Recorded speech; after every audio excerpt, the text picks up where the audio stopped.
नमस्कार दोस्तों। एक बार माता लक्ष्मी भगवान विष्णु से मिलने के लिए जाती है और कहने लगती है, प्रभु, जब मैं आपसे मिलने के लिए आ रही थी तो मेरी नज़र मृत्यु लोक पर पड़ी। वहां मैंने देखा कि 3 स्त्रियां जो आपस में सहेली थीं, उनमें से 2 स्त्रियों विधवा होकर के दुखी जीवन जी रही थीं, जबकि एक स्त्री सुहागन होकर के अपने पति के साथ सुखी जीवन जी रही थी। प्रभु, यह बात मेरी समझ में नहीं आई, इसलिए मेरे मन में 3 प्रश्न उठने लगे। अब मैं आपसे यह चाहती हूँ कि आप मेरे तीनों प्रश्नों के उत्तर देकर के मुझे संतुष्ट करने की कृपा करें। मित्रों, इस प्रकार माता लक्ष्मी की बात को सुनकर भगवान विष्णु कहते हैं, हे लक्ष्मी, तुम मुझे अपने तीनों प्रश्नों को बताओ। मैं तुम्हें तुम्हारे प्रश्नों के उत्तर देकर के पूरी तरह संतुष्ट करने का प्रयास करूंगा। अब माता लक्ष्मी कहती है, प्रभु, मेरा पहला प्रश्न है, कौन सी स्त्री समय से पहले विधवा हो जाती है? मेरा दूसरा प्रश्न है, कौन सी स्त्री को जीवन में कभी सुख नहीं मिलता? और मेरा तीसरा प्रश्न है, कौन सी चीज ऐसी है जो एक पत्नी अपने पति को मांगने से भी नहीं देती? मित्रों, इस प्रकार माता लक्ष्मी के प्रश्नों को सुनकर के भगवान विष्णु कहने लगे, तुम जिन स्त्रियों की बात कर रही हो, उनमें से 2 स्त्रियों विधवा होकर अपना दुखी जीवन जी रही है और वहीं पर एक स्त्री सुहागन होकर के अपने पति के साथ में अपना सुखी जीवन जी रही है।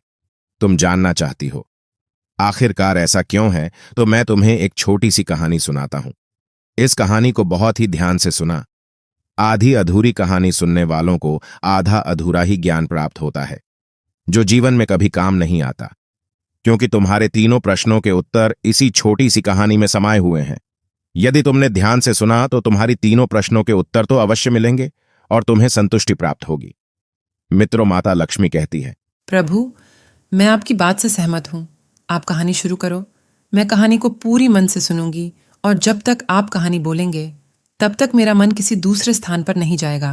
तो मित्रों, कहानी शुरू करने से पहले मेरा आप सभी से अनुरोध है कि आप हमारे राइट टॉक यूट्यूब चैनल को सब्सक्राइब अवश्य करें और कहानी के अंत तक बने रहे, क्योंकि आज की कहानी आपके लिए बहुत ही महत्वपूर्ण होने वाली है। तो चलिए, आज कुछ नया सीखने वाले हैं। भगवान विष्णु कहते हैं, हे लक्ष्मी, सबसे पहले मैं तुम्हें उस स्त्री की कहानी सुनाता हूं जो सुहागन बनकर के सुखी जीवन जी रही है। जिस सुहागन स्त्री की तुम बात कर रही हो, वह स्त्री एक राजा के नौकर की पत्नी है, और जिस नौकर की वह पत्नी है, उस नौकर को अपनी पत्नी पर पूर्ण विश्वास और भरोसा है कि वह पतिव्रता है, जिसकी महिमा वह अपने साथियों में बार बार करता है।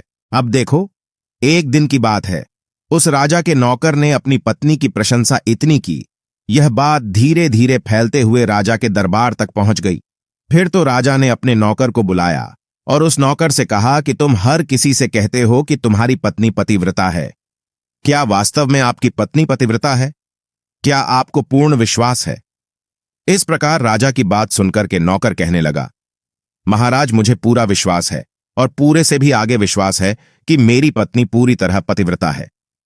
अब इस समय पर राजा का महामंत्री कहने लगता है, यदि मैं तेरी पत्नी का पतिव्रत धर्म खंडित कर दूं तो तुझे क्या सजा मिलनी चाहिए?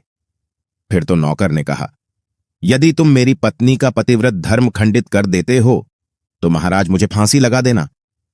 अब उधर वह राजा का नौकर भी मंत्री से कहता है, यदि महाराज यह मेरी पत्नी का पत्नी व्रत धर्म खंडित नहीं कर पाए तो इनको सजा क्या मिलनी चाहिए? तो राजा ने कहा कि मंत्री को भी फांसी की सजा दी जाएगी। फिर भगवान विष्णु कहते हैं, लक्ष्मी मंत्री ने स्वीकार कर लिया और नौकर से पूछा कि क्या वस्तु लाऊं जिसे तू माने कि मैं तेरी पत्नी का धर्म खंडित करने में सफल हुआ? तो नौकर ने कहा, मंत्री, यदि तुम मेरे घर से जाकर के मेरे विवाह के समय पर मुझे एक पटका मिला था और एक कतार मिली थी, वह मेरी पत्नी ने बहुत ही संभाल कर रखी है, जो सुहाग की निशानी मानी जाती है। यदि तू पटका और कतार लाकर मुझे दिखा दे तो मैं मान जाऊंगा कि मैं मेरी पत्नी का धर्म तूने पूरी तरह नष्ट कर दिया है। अब शर्त स्वीकार हो जाने के बाद में वह मंत्री शहर में जाता है और एक दुती से जाकर मिलता है। वह दुती हमेशा एक दूसरे से भिड़ने का काम करती थी और जो काम कोई नहीं कर पाता, वह काम करने में वह सक्षम थी। फिर इस प्रकार उस मंत्री ने उस दुती को अपने स्वार्थ के लिए बुलाया और द्वितीय से कहा कि देखो, इस नाम का एक व्यक्ति है, एक व्यक्ति, उससे मेरी शर्त लगी है। और फिर उसने उसे शर्त के बारे में उसको सारा कुछ बता दिया।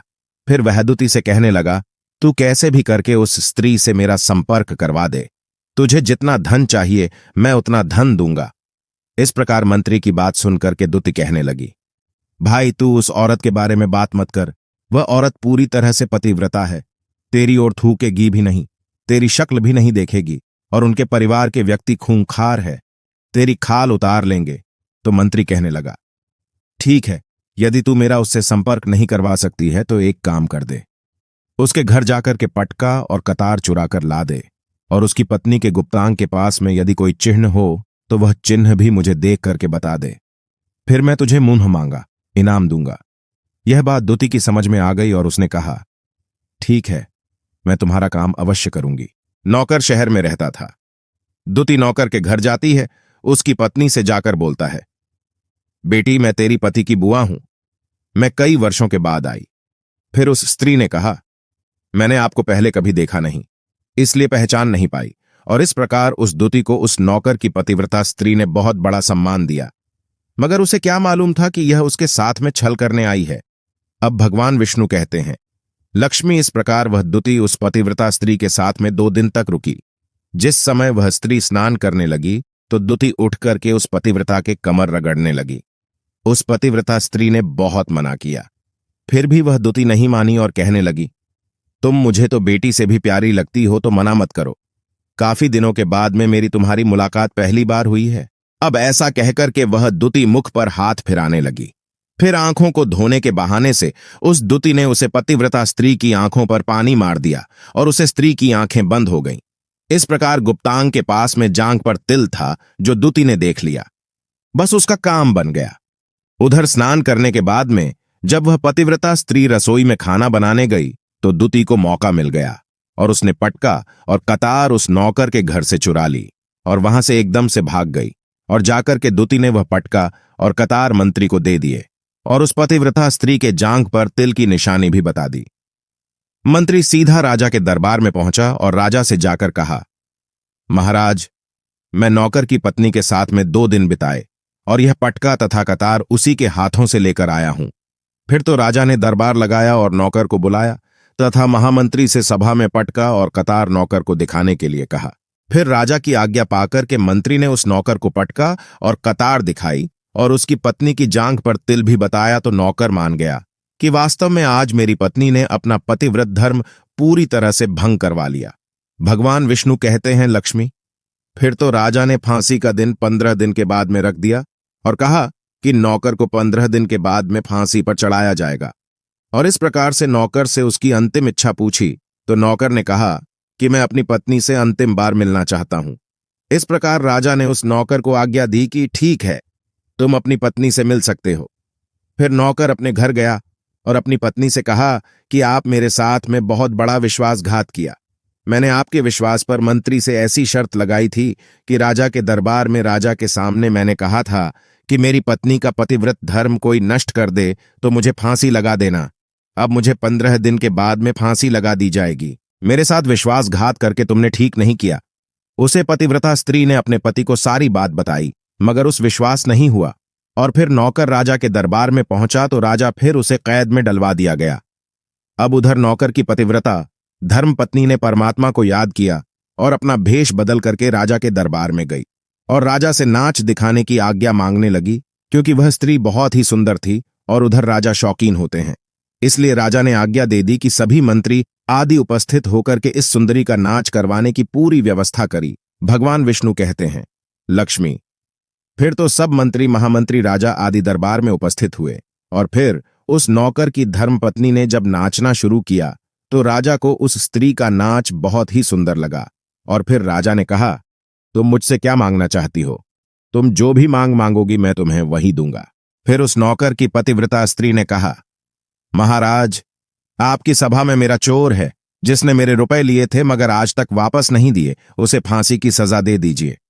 अब राजा ने कहा, ठीक है, बताओ मेरे दरबार में तुम्हारा चोर कौन है, उसका नाम क्या है? मैं उसको फांसी की सजा अवश्य दूंगा। भगवान विष्णु कहते हैं, फिर उस नौकर की पतिव्रता स्त्री ने कहा, महाराज, आपका मंत्री मेरा चोर है, आप इनको फांसी की सजा अवश्य दें। अब उधर जैसे ही मंत्री ने सुना कि यह सुंदरी मुझे अपना चोर बता रही है तो मंत्री कहने लगा, महाराज, मैं कसम खाकर कहता हूं कि मैं इसका कभी कुछ नहीं चुराया है। मैंने इसे आज तक कभी देखा ही नहीं है, तो मैं चोरी कैसे कर सकता हूं? मैं आज तक इसकी शक्ल ही नहीं देखी है। अब भगवान विष्णु कहते हैं, लक्ष्मी जैसे ही मंत्री ने कहा कि मैं सुंदरी की आज तक शक्ल ही नहीं देखी है, तो वह सुंदरी कहने लगी, महाराज यह मंत्री मुझे जानता नहीं है, तो आप इससे यह पूछो यह पटका और कतार कहां से लाया था। मैं उस नौकर की पत्नी हूं जो आपके यहां पर नौकरी करता है, और आप मेरे निर्दोष पति को फांसी चढ़ने वाले हैं। अब मैं आपको पूरी दस्त सुनती हूं। यह जो आपका मंत्री है, इसने मेरे पास में अपनी एक दूती को भेज करके मेरी जांघ के दिल का पता लगाया, और उसी ने यह पटका और कतार चुरा करके इसको ला करके दी और आपके मंत्री के द्वारा भेजी गई। दूती जब मेरे घर पर आई थी तो उसने मुझसे कहा था कि वह मेरे पति की बुआ है और वह पहली बार आई है, इसीलिए मैं उसको पहचान नहीं सकी। और महाराज, जिस प्रकार मैंने उस स्त्री को अपने यहां पर बहुत बड़ा सम्मान दिया और अपने घर पर उसके ठहरने की व्यवस्था की, और इस प्रकार उस नौकर की पतिव्रता स्त्री की बात को सुनकर के राजा ने दूती को बुलाया। फिर उस दूती ने राजा को सारी सच्चाई बता दी, जिससे राजा ने उस नौकर को रिहा कर दिया और मंत्री को फांसी पर चढ़ा दिया। भगवान विष्णु कहते हैं, लक्ष्मी इस प्रकार उस नौकर की पतिव्रता स्त्री ने अंत में राजा से कहा, महाराज मैं अपने पति से बहुत प्यार करती हूं, मैं एक चरित्रवान स्त्री हूं, कभी भी मैं अपने पति का नाम तक अपने मुंह से नहीं लेती। भगवान विष्णु कहते हैं, लक्ष्मी मेरी कहानी पूरी होती है, अब तुम अपने तीनों प्रश्नों के उत्तर सुनो। तुम्हारा पहला प्रश्न था, कौन सी स्त्री समय से पहले विधवा हो जाती है? तो जो स्त्रियां अपने पति का नाम लेती हैं वह समय से पहले विधवा हो जाती है, क्योंकि पति का नाम लेने से पति की उम्र कम हो जाती है और समय से पहले ही उनके पति की मृत्यु हो जाती है। ऐसी स्त्रियां जो पति का नाम लेती हैं समय से पहले ही विधवा होकर के एक दुखी जीवन जीती है। बस यही राज की बात है कि तुम जिन 3 सहेलियों की बातें कर रही थीं, उनमें से 2 विधवा थीं और एक यह नौकर की पत्नी थी जो पतिव्रता स्त्री थी। यह पतिव्रता स्त्री कभी भी अपने पति का नाम मुंह से नहीं लेती थी, और उधर वह 2 स्त्रियों जो विधवा होकर जीवन दुखी होकर जी रही है, वह हमेशा अपने पति का नाम लेकर ही बुलाती थी, जिसकी वजह से उनके पति की उम्र कम हुई और फिर वह दोनों स्त्रियां समय से पहले ही विधवा हो गई और आज वह दुखी जीवन जी रही है। इसलिए कभी भी स्त्रियों को अपने पति का नाम अपने मुंह से नहीं लेना चाहिए। अब तुम्हारा दूसरा प्रश्न था, कौन सी स्त्री को जीवन में कभी सुख नहीं मिलता है? तो समझ लो, जो स्त्रियां अपने पति के बिना अनुमति के किसी तीर्थ स्थान या उत्सव में जाती हैं, उनके जीवन में कभी सुख नहीं आता। ऐसी स्त्रियां जीवन पर दुखी रहती हैं और उन्हें पति का कभी प्रेम नहीं मिलता। भगवान विष्णु कहते हैं, लक्ष्मी तुम्हारा तीसरा प्रश्न था कि ऐसी कौन सी चीज है जो एक पत्नी अपने पति को मांगने से भी नहीं देती, तो समझ लो वह चीज गाली है। एक चरित्रवान स्त्री कभी अपने पति को गाली नहीं दे सकती, और जो स्त्री गाली देती है वह स्त्री कभी चरित्रवान नहीं होती, और ऐसी स्त्री जीवन भर रोती है, उसके जीवन में कभी सुखी नहीं आती और समय से पहले ही ऐसी स्त्री विधवा हो जाती है। मित्रों, इस प्रकार कहानी सुनने के बाद में माता लक्ष्मी पूरी तरह से अपने तीनों प्रश्नों से संतुष्ट होकर कहती हैं, प्रभु, वास्तव में जो स्त्री चरित्रवान होती है वह कभी दुखी जीवन नहीं जीती है, क्योंकि ऐसे घर में लक्ष्मी का सदा वास होता है और वह घर धन धान्य से हमेशा भरपूर बना रहता है। ऐसी स्त्रियां हमेशा घर को स्वर्ग बना देती है। तो दोस्तों, यदि आपको यह वीडियो पसंद आई हो तो प्लीज आप हमारे चैनल को सब्सक्राइब अवश्य करें, वीडियो को लाइक करें और दोस्तों सच्ची श्रद्धा से कमेंट में जरूर लिखें, जय श्री राम, जय हनुमान। साथ ही देवों के देव हर हर महादेव सदैव आप पर अपनी कृपा बनाए रखें। प्रिय मित्रों, वीडियो को अंत तक देखने के लिए धन्यवाद। जय श्री राम।